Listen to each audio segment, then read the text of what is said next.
भविष्यात सुद्धा त्यांच्याकडून अशीच आपल्याला मदत मिळत राहील असं त्यांनी आपल्याला आश्वासन दिलेलं आहे आणि त्याप्रमाणे ती कामं पण आपल्यासाठी पूर्ण करतील आहेत. त्यांच्याबद्दल थोडं सांगायचं झालं तर ते ठाणे शहराचे मेंबर ऑफ पार्लमेंट होते. आता परतही मेंबर ऑफ पार्लमेंट ठाणेचे होतील आहेत. मोठ्या मतांनी आपण त्यांना विजयी करूया.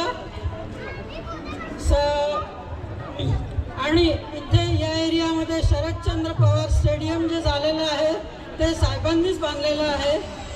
त्याचा फायदा आपल्या सोसायटीतील खूप मेंबर्स घेतात असं मला कळालेलं आहे.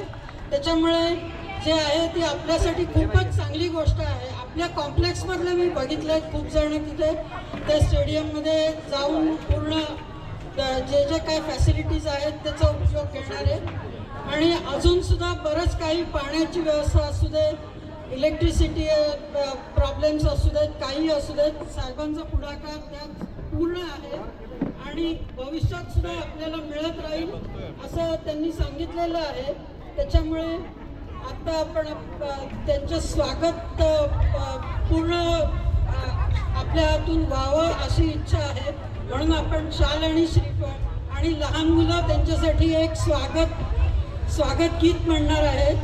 तर त्या सगळ्या मुलांतर्फे त्यांचं छान स्वागत होणार आहे.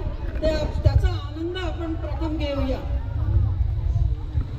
चलिए शुरुआत करते हैं. गणेश अब आपकी सभी का वेलकम करने के लिए हमारे बिल्डिंग नंबर 6 और 7 के बच्चे